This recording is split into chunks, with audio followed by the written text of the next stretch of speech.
Hello everyone, welcome to my channel. এটা আমার first mini vlog. আজকে আমরা দুজনে চলে গেছিলাম লাঞ্চ করতে। সেখানে গিয়ে চিংড়ি, ইলিশ, মাটন আর সঙ্গে কী কী খেলাম চলো তোমাদের সঙ্গে শেয়ার করি। তো কিছুক্ষণ বসার পরে চলে এসেছিলো আমাদের থালি, আর তার সঙ্গে ইলিশ, মাটন, চিংড়িটাও এসেছিলো তার কিছুক্ষণ পরে। তা ফার্স্টেই ছিল একটা শাক ভাজা, যেটা আমি খাইনি। ওকে বললাম তুমি ট্রাই করে দেখো এটা কেমন হয়েছে। তো খেয়ে বললো বেশ ভালোই হয়েছে এটা। দেন ছিল ডাল আর বেগুনি, যেটা আমার ভীষণই ফেভারিট খাবার। সবসময় বাড়িতেও আমার ডাল বেগুনি যেরকম ভালো লাগে, সে অন্য কোথাও গিয়ে খেলেও আমার সেরকম একই লাগে। তো একটুখানি বেগুনি ভেঙে ডাল দিয়ে একটু খেয়ে দেখলাম, জাস্ট অসাধারণ ছিল এটা খেতে। আমার মুখের এক্সপ্রেশন দেখেই তোমরা বুঝতে পারবে।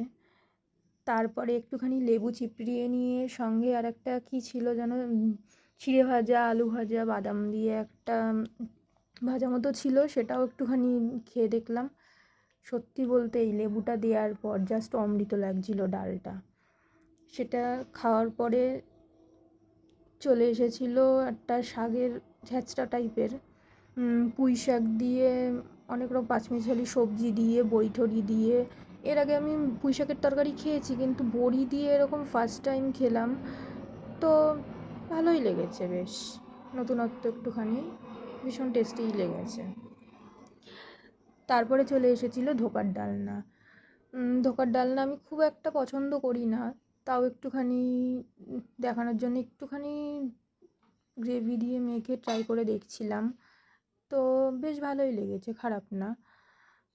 গ্রেভিটা একটু হালকা মিষ্টি মিষ্টি ছিল, বেশ ভালো লেগেছে, সুন্দর। তারপরে চলে এসেছিলো আমার সব থেকে ফেভারিট মাছ। মাছের মধ্যে আমার সব থেকে ফেভারিট চিংড়ি মাছ। তো এটা দেখেই তো পুরো মুখে হাসি ফুটে গেছিলো।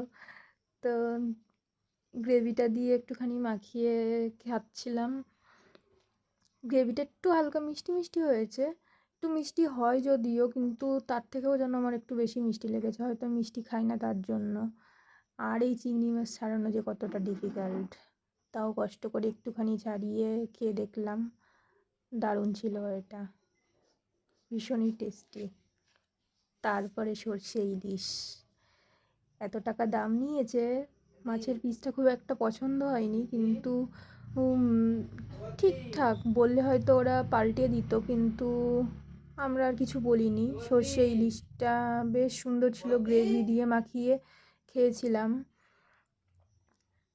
মাছের কাঁটাটা তো গ্রেভিটা দিয়ে, মাছটা দিয়ে একটু খেয়ে দেখলাম, দারুণ ছিল। মাছের যে গ্রেভিটা ছিল, সর্ষে বাটার যে একটা ঝাঁজ ছিল, দারুণ ছিল। তো মুখের এক্সপ্রেশন দেখলেই বুঝতে পারবে এটা ঠিক কতটা ভালো হয়েছে। আমি তো এত কিছু খেয়ে খেয়ে হাঁপিয়ে গেছি। তারপরে বললাম মাটন কষাটা তুমি টেস্ট করো, টেস্ট করে বলো কেমন হয়েছে। আমি একটু রেস্ট নিয়ে নিই, তারপরে আবার খাবো। তো ও আমার কথা মতোই একটুখানি গ্রেভি মাখিয়ে একটু মাটন দিয়ে খেলো। সত্যি বলতে এখনও অবধি যতগুলো আইটেম খেয়েছি, এই মাটনটা আমার সব থেকে বেস্ট লেগেছে। এতটা টেস্টি হয়েছিল যে পুরোটাই খেয়ে নিয়েছি, এতটা ভালো লেগেছে। গ্রেভিটা এতটা টেস্টি করেছে ওরা। তা ও একটুখানি খেয়ে বললো যে দারুণ হয়েছে। মাটনটা জাস্ট খালি দেখো, দেখলে তোমরাই বুঝতে পারবা। এরপরে ছিল চাটনি পাঁপড় আর মিষ্টি, যেগুলো আমি একদমই খাইনি, সেগুলো ওকেই বলেছি তুমি খাও। তো আমি ফার্স্ট টাইম ভ্লগ করছি আর ভয়েস ওভারও দিচ্ছি, যদি কিছু ভুল ত্রুটি হয়ে থাকে তো ক্ষমা করে দিও। আর যদি কিছু ভালো লেগে থাকে আমার চ্যানেলটাকে লাইক করে দিও, সাবস্ক্রাইব করে দিও, আর ভালো লেগে থাকলে অবশ্যই একটা করে কমেন্ট করতে ভুলো না। টাটা।